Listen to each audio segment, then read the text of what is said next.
The ideas, procedures, and suggestions contained within this podcast are not intended as a substitute for consulting with a medical professional. All matters regarding your health and fitness require medical consultation and supervision.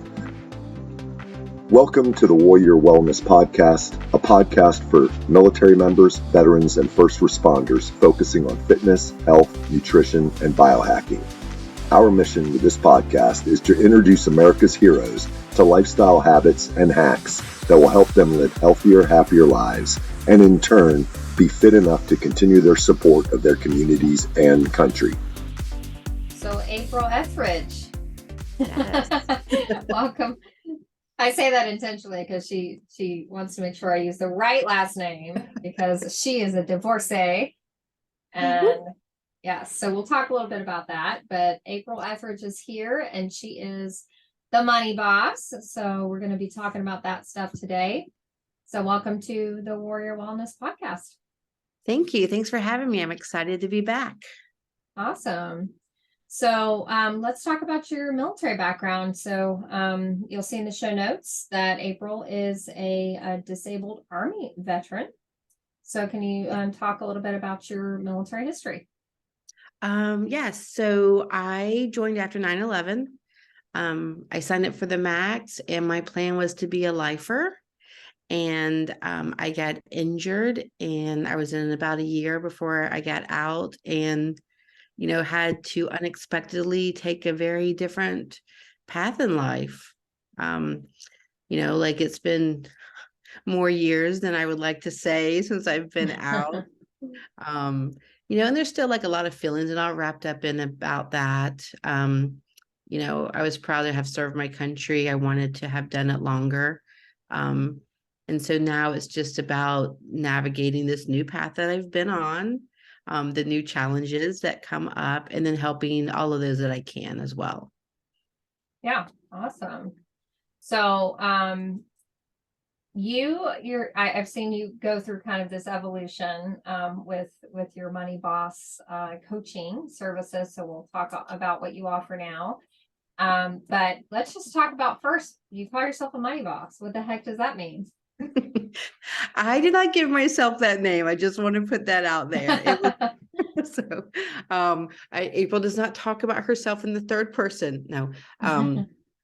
But yeah, someone gave me the name Money Boss, and it just kind of stuck because it's my goal in life to help other people become the boss of their money, right? And so showing people how to give every dollar a job, showing them what to do with their money so that they can build the type of life that they want and they can be in charge. We should all be money bosses. Yeah.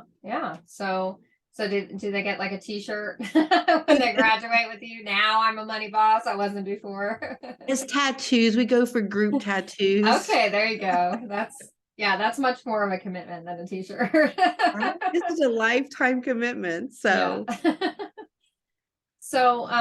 So your story is, we all kind of have an inspiration as to why we end up doing what we do. And I'm sure for most of us, the last thing we would think of is to do spreadsheets and help people with budgets and do math. Is that not a lifelong dream? I think, there's a lot of kind of ickiness and stigma associated with money, and there's a lot of aversion and like we've all touched the hot stove way too many times. So how the heck do you end up choosing this as kind of a career? Like what, that this ended up being your calling, how do you fall into something like this? Yeah, I ask myself that sometimes as well. First, I want to say I hate math. So if you are a fellow math hater, you too can still be a money boss. So that's what spreadsheets are for and calculators. But I grew up kind of like upper middle class, and then one day that changed. And if you've heard me like speak anywhere, you kind of hear the story that I can remember my mom like returning things to the store to try and get enough money to make things last. Like I went from being able to throw anything that I wanted in the buggy to not. It was a very drastic lifestyle change. And I knew I never wanted to be there again or go through that again. And like right out of high school, I bought a house, I got a job at a bank, and set on this path that I had no idea where it would take me. And in 2008, I graduated with my master's. I think I'd had a couple of bachelors by this time, and I could not get a job. It was 2008. No one was hiring. So I came across my cousin. I reconnected with him, and he was in the financial services business, being a financial planner. I'm like, fantastic. I love money and strategy and putting all these puzzle pieces together. I'll do this. And I did. And I built up an agency. I had 32 agents under me. I had my own brokerage. And I had been in it for 6, 7 years by that time. But what I was seeing was that these people that I was working with, I could tell them, hey, you need to go and save $500 a month for retirement, or whatever that number was. And they would look at me like with this look of, April, how the heck do I find that money in my budget? I'm living paycheck to paycheck, or I'm barely making it. So I was having to educate them more about how to handle their day-to-day finances before we could even get into long-term planning. And I found that that became my passion. So I walked away from my agency and I became a money coach. And my passion was to help people build a life, figure out their budget, but do it differently than what I had seen a lot of gurus out there saying. I wanted to be able to buy the shoes, go on the vacations. I think we only get to do this life one time. So let's do it the way we want to do it, but let's do it without guilt and without debt. And so that's kind of been the evolution of my money coaching practice. And now that I am recently divorced, I always helped women that were divorced or single, but now I just have a new respect, and a new perspective to be able to help them better as well. Yeah. Yeah. And I know part of your story after, have obviously know you and have seen you, talk many times in front of groups is, your observance of your, I think it was your aunt or your grandmother who was kind of trapped in a really bad relationship. And it was because she was financially, dependent on, her spouse. And, I'm sure us as women, we have either experienced it ourselves or have had friends or family members experience that. And you going through a divorce, certainly, having this kind of new perspective of your finances, which, what you thought was one way, and all of a sudden overnight it's changed, and you have to kind of regroup. And you luckily have these amazing skills and already know how to navigate that really well. But, I think women do themselves such a disservice and maybe make the choices that they make, unfortunately, because they don't have those skills, and they don't have that knowledge, and they don't have that confidence and competence in, being able to navigate a now very different financial situation. And it's, maybe leading, women to making poor choices for themselves because they feel like it's kind of they're trapped, right? So can you talk a little bit about, specifically, divorcees and, some of the, preconceptions and maybe the things that you help divorcees with, kind of navigating through? Yeah, absolutely. And you're right. Like, when we're not taught this stuff, right? It's not our fault that we don't know how to manage our money. We leave high school knowing, algebra and how to play the flutophone and all these things, but we're not taught how to manage our money. We're not taught in college really how to manage our money. So it's not our fault that we don't know, but we do have the power to educate ourselves and use resources.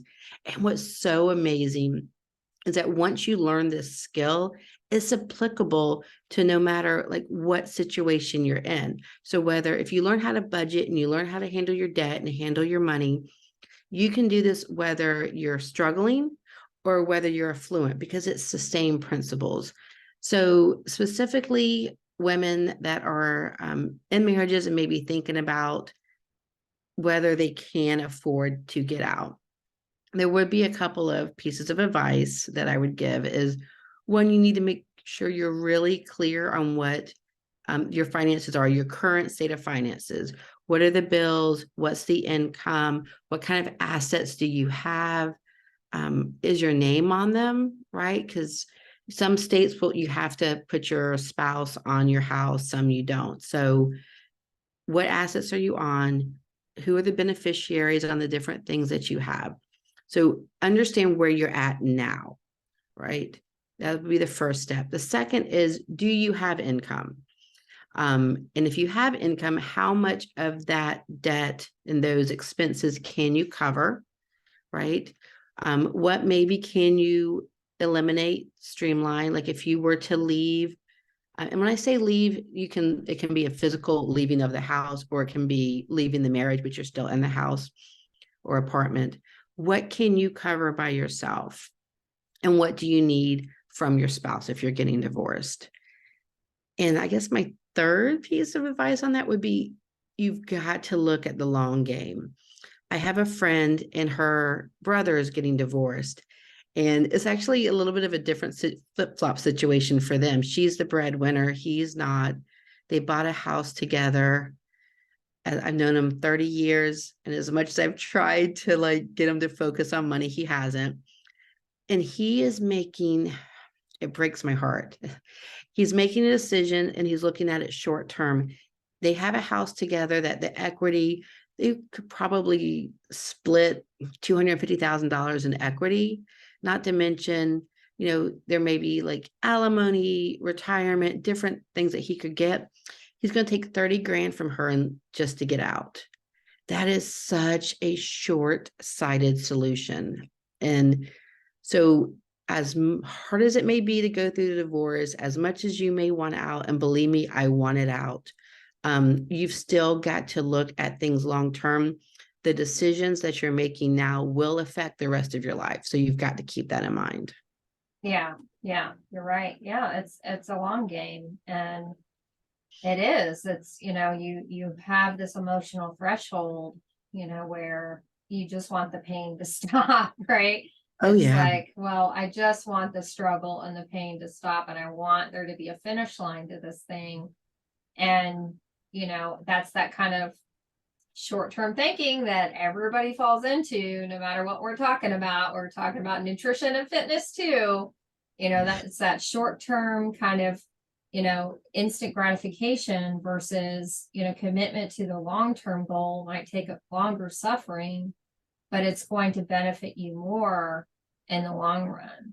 And Absolutely. to have somebody supporting you, like, you're a money coach like April, is so important. It is, because then she can kind of cheerlead you and remind you to stay in this and to just, keep your head down and just endure and make it to that finish line, because you're going to benefit so much more in the long term. So you need to have people in your corner. Don't do this alone. It's worth hiring somebody like April, because you're going to make that money back tenfold, and in this, on the back end of things. So it is an investment, and it's an investment for your well-being on the other side of this difficult life transition. Absolutely. Well said. Yeah.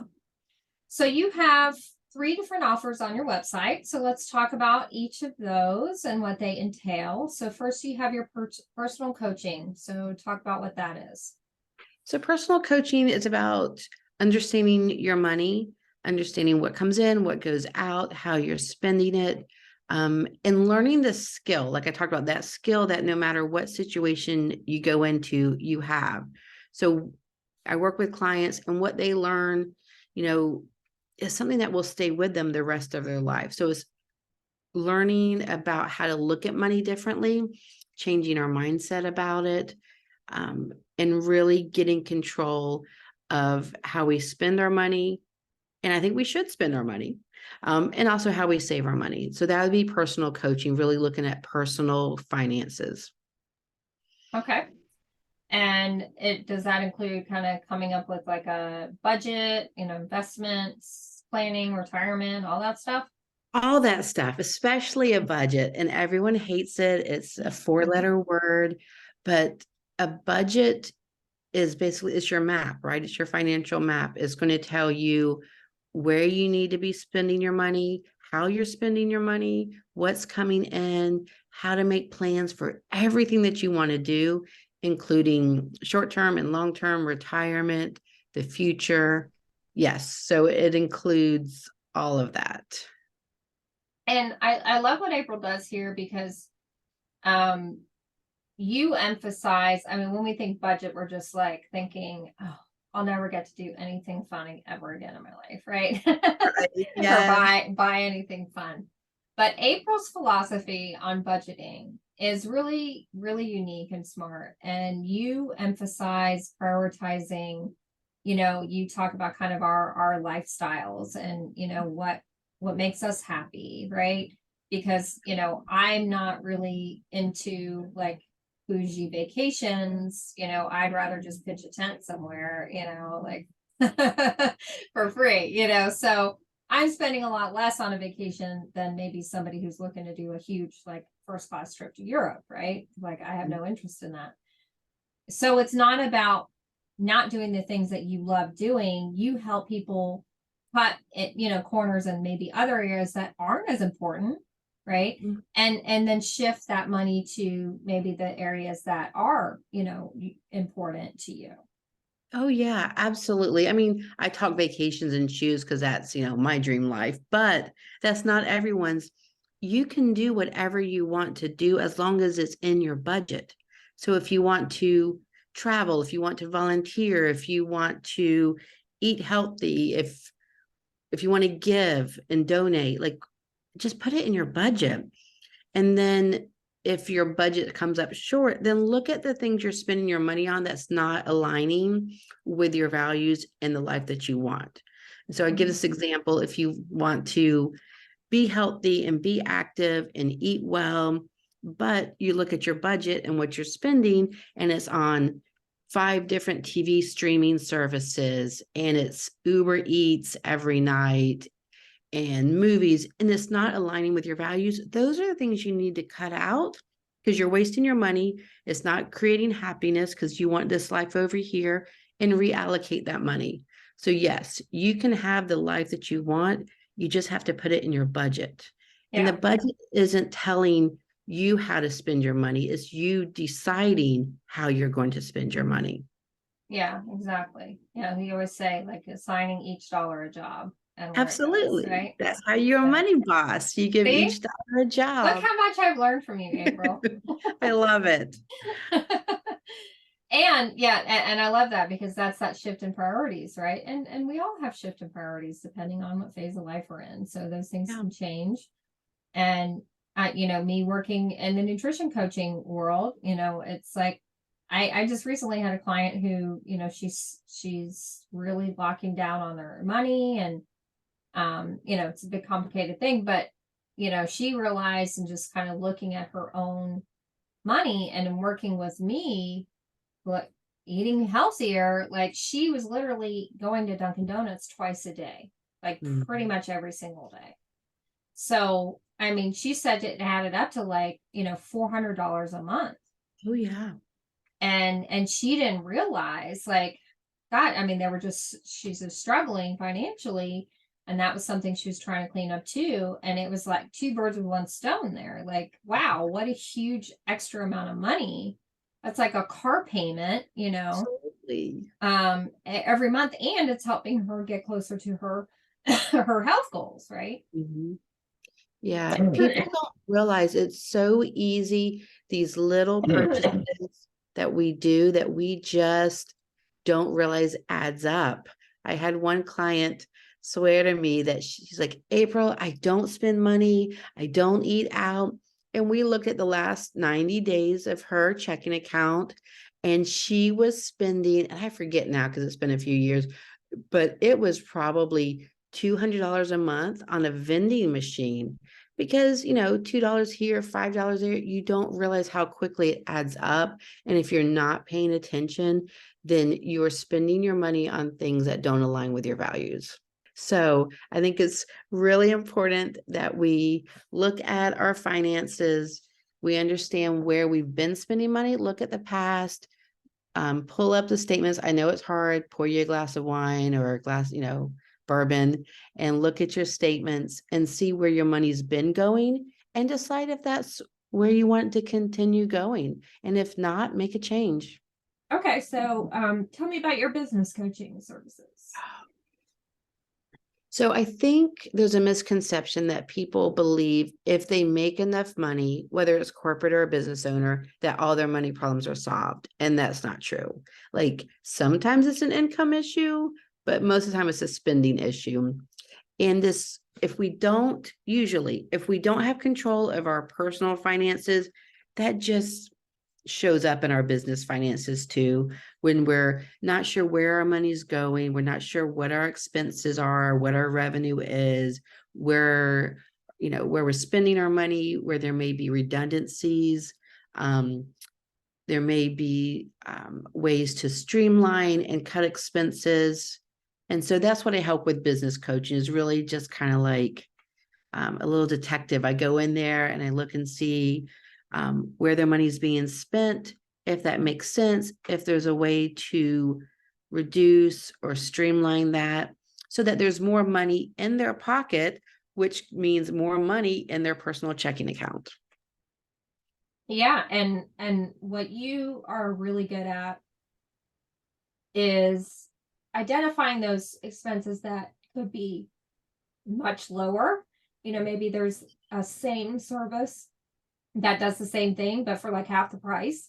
Oh, yeah. Right. Or even free. Yes. Or you don't need to use it at all and stop paying for it. Right. So, you might have like this upgraded MailChimp account, and you really only need like the basic, that's like free. So, I think business owners just feel like they have to have these specific tools and they just are paying, just monthly for these things. And they're not really evaluating, am I getting the value out of this? Do I actually even really need this? Or is there a lower cost or even free service that can cover the needs, that I have? And what I learned from you, which worked well, I couldn't believe it worked, is negotiating a price for things like, calling up a certain service maybe you're using and saying, hey, do you have a lower price? Basically, or like, I'm going to stop using this unless it's this price. And I did that for one of the services I was using for my business. And I couldn't believe that they agreed. They're like, okay, yeah, sure. And I was like, why didn't I do this 5 years ago? Yes, I believe everything is negotiable. And I really do believe that. I mean, I am the type, I will negotiate with like the clearance stuff at Lowe's. I will negotiate for furniture that's on the floor. I have negotiated. I had a friend who child was going to college and the school made an offer on scholarships. I'm like, go back and ask for more. She went back and asked for more and she got more. Like everything is negotiable. If you don't ask, the answer is always no. And like some people, I think it's getting less and less, but it used to be people would be embarrassed or feel ashamed. And that's all mindset. But if you can spend, what if it takes you 45 minutes to get on the call with the cable company, right? But then they drop your bill by $40 a month for the next year, right? I mean, like, is your time worth that? So I think I will. I have no problem doing it. So yes, shop your insurances around, from homeowners to car, all of the different streaming services. Sometimes you can go on the website and like, is it Audible? I think does this. You can like cancel my Audible and they'll be like, oh no, wait, we'll give you 3 more months for half the price. Okay. So yes. Yeah, exactly. Yeah. And, you know, and canceling those services, maybe, maybe you only, you know, get Netflix for a certain show. Well, cancel it in between when you're not watching it, right? So, you know, you're not paying. So Mhm. just think about, I think probably a really good rule of thumb for your business and personal is maybe going in every 3 or 4 months, every quarter, Yeah. and just kind of going through your credit card statements or your statements and seeing what the auto charges are and going, okay, what have I done to reduce this cost? Do I really need it? Can I negotiate a lower price? Is there something lower that I could get the same service and maybe, you know, not be paying as much? Absolutely. Yeah, I totally agree. I think once a quarter is good. Yeah, that's what I do. So yeah, I go through and you know, sometimes the needs of your business changes. So maybe you are, you know, you need this service more or a higher level at certain times, but maybe, you know, because my business is kind of a roller coaster. Certain times of the year we're like dead, and certain times of the year we're slammed. So I don't need to be paying the premium price when we're slammed for services that I'm not using as much during the lower times. So I Yeah. always go through and knock those down. Yeah. And the other side to that is maybe you like smartly and frugally like reduced some service, but you've grown and you've not bumped it back up. So now you're paying like a per usage charge for everything over what's in that lower subscription. So it would make more sense for you to bump it up. Like I know someone that they lease their copy machine and they get, I don't know, $1,000. I mean, 1,000 prints a month they can print out. And if they go over that, they're paying so much more per page. Where if they increase and go up the next level to get more pages, it's actually going to be cheaper. Does that make Yeah, sense? yeah. Yeah, like with like a cell phone bill, you know, like, you know, if you're Exactly. not on an all, you know, like an unlimited cell phone bill, it's going to Right. be outrageously expensive on the months that you do go over, you know, by accident. Yes. So Yeah. making sure you watch that. And then the third offering is your debt detox. What's this all about? Yes. So I probably have a different philosophy than a lot of money coaches out there that I don't hate debt, right? I don't think if you have debt that you need to be paralyzed or ashamed or living on rice and beans until you get out of debt. I think you need to be aware of your debt, right? We don't want to live in denial. We want to be aware of our debt. But people that, for example, want to improve their credit score, they think it's about going and disputing things. If you get control of your debt, your credit score will start to improve, right? I mean, it's a little bit of a long game, but paying down your debt, being responsible with your debt will help your credit score. And for those that want to buy a car, refinance a car, buy a home, you know, your credit score is important. But it's about helping people get out of debt so that they can reallocate the money that they are paying towards debt towards something else. But it's also about teaching them that it doesn't have to mean a life of rice and beans. It doesn't have to mean that you're bad or that you have guilt or shame around it. So with my debt detox, it's about breaking the cycle of needing to live on credit cards and working on getting out of debt. Yeah, no, I love that you say that. And I think that is a huge problem. I have a client who, you know, and I've seen this a lot where, you know, people are in such debt and they're in a job they hate and they say, well, I can't leave my job because I'm in so much debt, but I'm so miserable and depressed and like I just hate life like every second of the day. And I'm like, well, you know, no amount of debt is worth that to me. Right. You know, I'd rather be making maybe less money, be much happier, and you're Mhm. still chipping away at that debt, maybe not as fast as you were with the miserable job, but you know, there's kind of this balance that you need to consider when it comes to debt. You know, it's not a prison, you know, so and Yeah. everything, you know, it's like it's not catastrophic. you know, like you're living, you know, it's like it's not like you're going to be executed if you know, if you don't get out of this debt within X amount of years. It is just about finding, you know, working with somebody like April and finding a good balance where you know, feel good about the way you're chipping away at the debt, but also balancing and enjoying your life, you know? Yes. Because, like, I mean, if it's going to take you 5 years to get out of debt versus 3, but the trade-off is by the time you're out of debt, you've been so miserable, you hate your job, you're mean to your kids, you know, your spouse hates you. Like, to me, that trade-off's not worth it. Your mental health, the stress you're doing to your body, like, and I won't name any, but like I always pick on like one particular bank and credit card company, but they don't care about you. So stop putting them above you, your family, your health.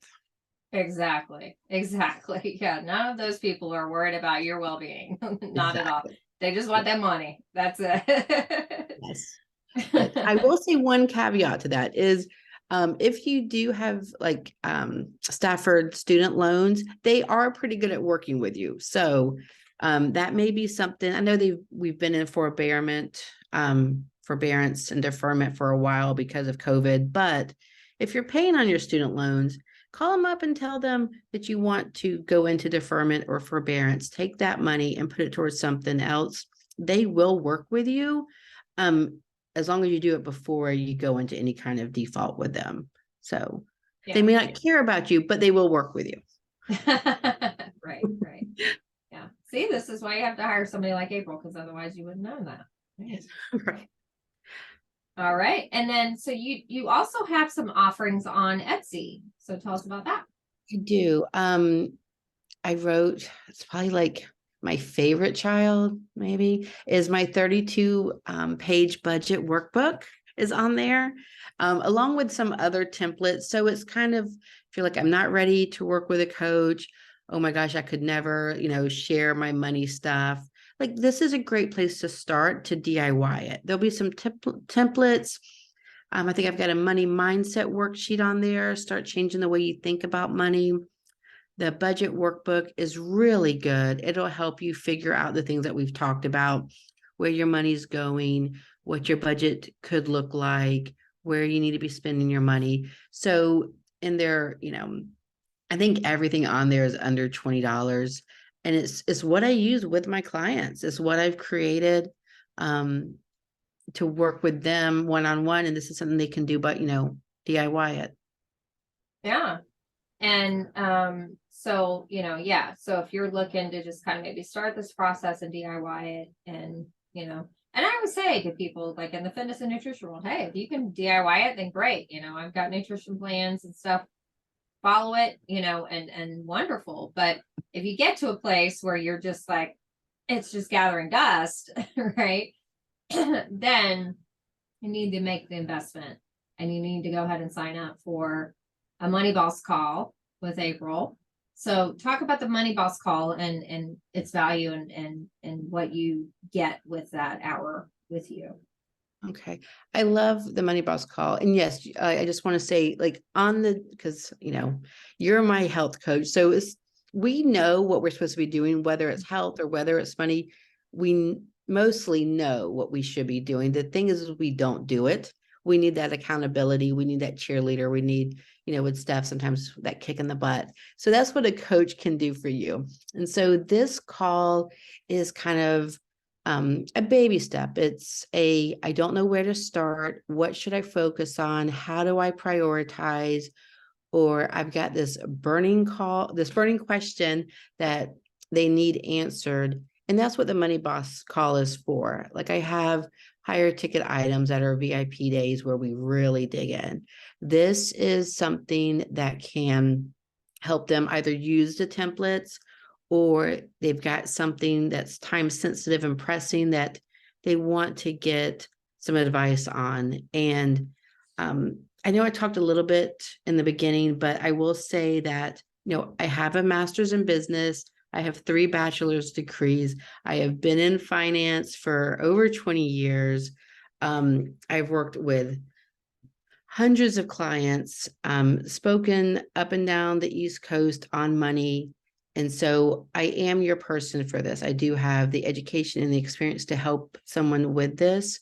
And so if you have a question, if you want to get started, the Money Boss call is a great way to do it. It's 1 hour. It's normally $185. If they schedule within the month, for Fireteam Whiskey listeners, I'm going to give $100 off. So they're going to get an hour phone call. And this is going to be detail oriented. You can leave with a plan of action. You can get answers to your questions. It's not like a get to know me call. It's a let's figure out what your question is and what your next steps need to be. And they leave with a plan of action. Wow, that's very generous. Awesome. Yeah. Yeah. So you get that hour call for $100. No, I'm going to do $100. $85. Oh, wow. $85. Wow. That's Yes. So they schedule by the end of April. So okay. So you have a timeline. Get it. Get this deal. So we'll include that link in the show notes. So any last thoughts, April, on anything we talked about today or anything additional to add? I just want people to know that no matter where they're at in their life or in their money, that it is fixable. It is, you can take control. You can be a money boss. We can figure things out. You don't have to stay stuck, and you don't have to be miserable while you're doing it.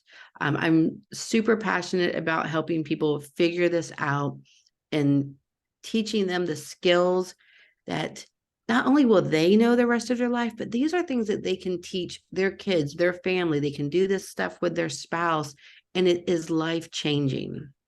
Yeah. Yeah. And it's not permanent. Just because you've had financial issues or you're going through financial issues right now, it is so not permanent. It's so doable, so fixable. There's so many famous people out there who are doing really well for themselves.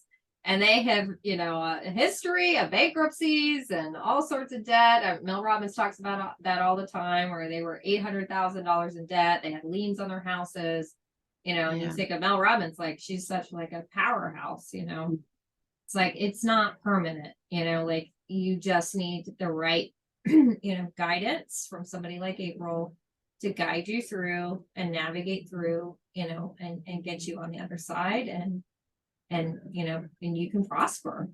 Yeah. And it does not define who you are, and it does not define your self-worth. Absolutely. Yes.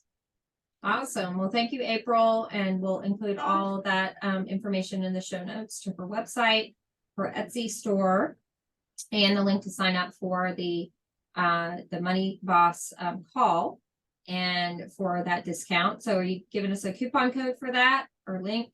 I will. Yep. I'll give you the link for that. Yes. Okay, cool. So that'll be in the show notes. So definitely make sure to sign up for that by the end of April. So you have a deadline. By the end of April, you need to meet with April. That's what you need to know. Yeah. All right, April. Thanks for coming on the show. Hey, thanks, Stephanie.